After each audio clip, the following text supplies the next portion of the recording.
Hey, this is Brum from Brum Gaming, and you're watching the 8-man Nightmare Mode walkthrough for Jarg and Sorno, the second encounter in Karagga's palace. In this fight, you'll need to kill two separate targets, Jarg and Sorno. Each has a myriad of different abilities. This fight is a very tank and healer-centered fight with a focus on DPS interrupts. As such, the most effective raid composition is 2 tanks, or 1 tank, 1 off tank, 4 DPS, and 2 healers. The fight has 3 different phases. The non-standard phases are random and are announced through the raid warning. These phases alternate, so you will not get the same non-standard phase twice. During the standard phase, Jarg's damage comes from a variety of sources, and he does single target damage to the tank, melee ranged AoE damage, and range damage to randomly targeted players. His tank-focused abilities are Rapid Shots, Rocket Punch, Flame Burst, Heat Blast, and Immolate. His melee range AoE ability is called Flame Sweep, and his group-targeted abilities are Grapple, Jet Charge, Rail Shot, and Incendiary Missile.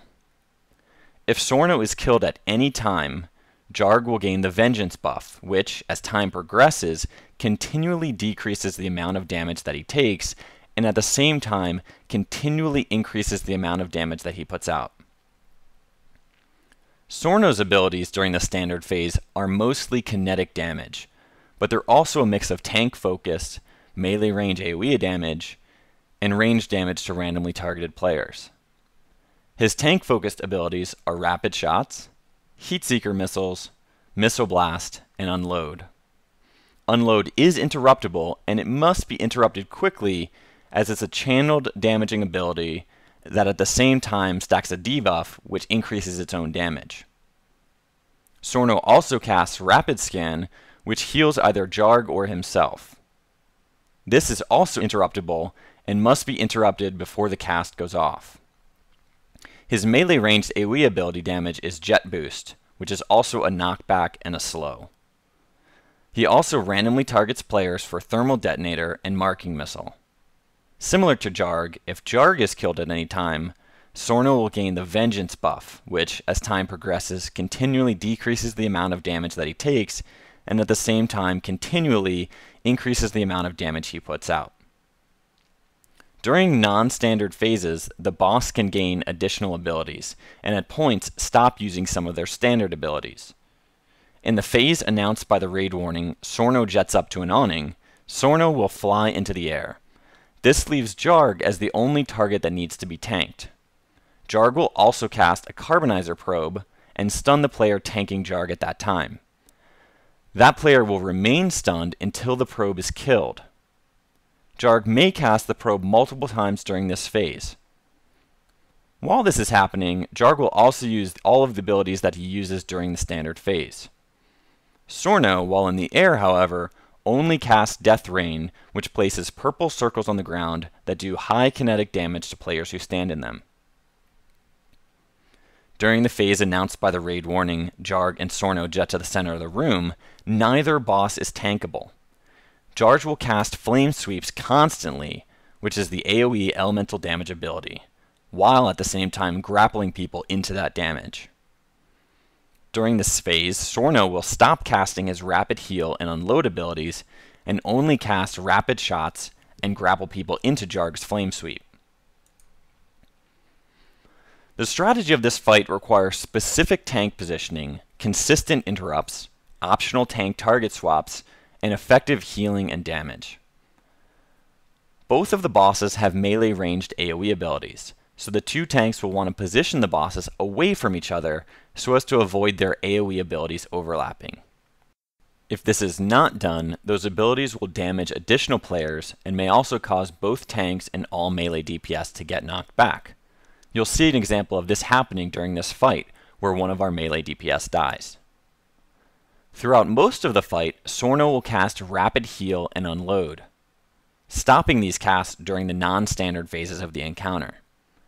The tank can effectively interrupt one of these abilities, but will require help from at least one DPS.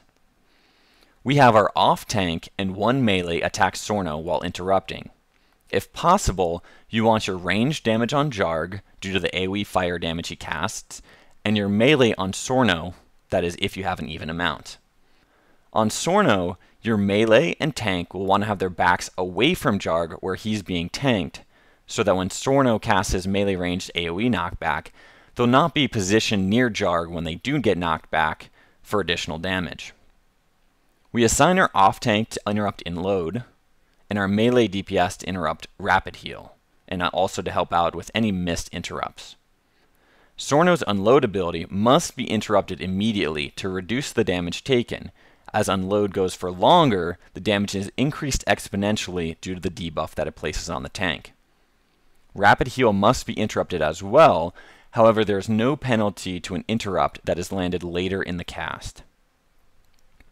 This fight is a tremendous burden on healers, especially if you use an off tank as a second tank. Our off tank is actually a DPS guardian with a shield and in tank stance with a DPS spec. If you're unable to heal through the fire damage on your Jarg tank, you can alternate taunts to have Jarg constantly attacking the tank that doesn't have the fire damage debuff. We did not do that in this video. During the Sorno jets up to an awning phase, the Sorno tank must taunt Jarg while the main tank is carbonized and stunned. If and when there is a second carbonize, the main tank, who is now free from his stun, must taunt Jarg back while the off tank is now carbonized. During this phase, it is the DPS's primary priority to kill the carbonizer probe while avoiding the damage from Sorno's death rain. During the Jarg and Sorno jet to the center of the room phase, everyone must turn and run out of the center of the room when they get grappled. Healers can use their AoE heals in the center of the room to help heal players who are grappled. Since both Jarg and Sorno have a vengeance buff when the other dies, it's important to lower both bosses' health before killing either of them. We chose to kill Jarg first as he does significantly more damage than Sorno, and we have effective interrupts. This video was our second attempt at this encounter, and you'll see that we did not effectively reduce Sorno's hit points low enough before killing Jarg. As a result, he kills 3 of our players before we defeat them. The strategy is variable on this point. When Jarg dies, the fight, well, for a little bit, becomes much easier to heal. However, it requires a lot of DPS to prevent Sorno from killing everyone due to an increasingly stacking buff. We kill Jarg when Sorno is at 43%, and our main tank dies when Sorno is at 6%. In your attempts, you can look at these percentages for yourself and decide when it would be appropriate for you to kill each boss. Given these two numbers, to be more effective, we would want to kill Jarg once we get Sorno down to about 35%. The longer you can safely go without killing one of the bosses, the better. However, you don't want to risk deaths while both bosses are up either. So you'll need to find the proper balance. Good luck.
Here's a quick review of the important elements of the fight. 1. Don't take the bosses together to avoid each boss's AoE ability. 2. Make sure to interrupt Sorno's casted heal and channel damage ability every time. 3. When Sorno jets up, avoid circles on the ground, kill the carbonizer probes to free your tanks, and have a non-stunned tank taunt the boss when the other is stunned. 4. When Jarg and Sorno are in the center, players need to run away when grappled with a lot of healing going around. And lastly, you'll need to find the proper balance of when to appropriately kill one of the bosses depending on how your group performs. 35% may be a good place to start.